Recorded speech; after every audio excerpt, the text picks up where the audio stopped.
ስላንቺ መጥፎ ነገር ሰማን እኮ። ማስታወሻ ልጨምርልሽ ጆአና። አዎ ሁሌ ስለ ሰው የሚያወሩት ጆአናም ናቸው። ጆአናም ማለት ረሃብተኛ ችጋራም ማለት ነው። ባጭሩ እራባም ማለት ነው እና አሰላሙ አለይኩም ወራህመቱላሂ ወበረካቱ። ድና የተከበራችሁ የቻናል ቤተሰቦች ሰላማችሁ ይብዛ። ለዚህ ቻናል አዲስ ከሆናችሁ ሰብስክራይብ፣ ላይክ፣ ሼር እያደረጋችሁ እንደዚህ ፈጣን መረጃ ከማንም ቀድሜ አደርሳችኋለሁ ማለት ነው።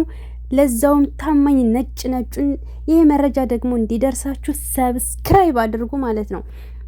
እና ሩታ እንግዲህ አሁን ከመሸ ፖስት አድርጋለች ቲክቶክ ላይ ስቶሪ ላይ ማለት ነው። እንግዲህ ስላንቺ መጥፎ ነገር ሰማን ትላላችሁ፣ ስለዚህ ጆአናም ናችሁ እያለች ነው ማለት ነው።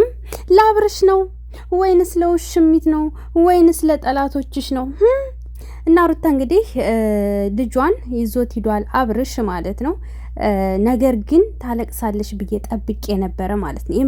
እኔ እንጃ በቃ የጠበቅኩት ወይ ፍርፍርስ ብላ ስታለቅስ ወይንም ማለት ልጇ ደካማ ጎኗ ነው። በልጅ ማንም መጨከን አይችልም። ገባችሁ? በእርግጥ ሩታ በውስጥ እኔም ነግሬያት ከዚህ በኋላ እኔ ፍጹም ሌላ ሰው ነኝ፣ እኔ እንደ ድሮ ሩታ አይደለሁም፣ አሁን ላይ ሌላ ማታውቋት በቃ ጠንካራ ሩታ ነኝና ኮራችኋለሁ ብላለችና በሌላ ነገር እንኳን ታለቅሳለች ብዬ አላስብም። ግን ልጇ ቀይ መስመር ነውና እንደዛ ጠብቄ ነበር። ብቻ እኔ እንጂ የሆነ ነገር ትሆናለሽ ብዬ ነበረ። ግን ደግሞ እንደጠበቅኩት አይደለም። ጠንክራ ነው ያየኋት ማለት ነውና የእውነት አብርሽ ይዞ እንደሄደ ይዞ ይመለሳል ብላለች። በምን ተማምና ነው?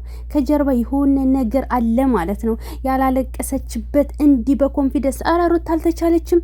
አሁን ራሱ ጆአና ምን እያለች ነው ማለት ነው። እና ይሆን በቃ አላቅም አልተቻለችም። በጣም ኃይለኛ ጠንካራ ከድሮ የበለጠ በጣም ዳንጀረሱን አመታለች ማለት ነው።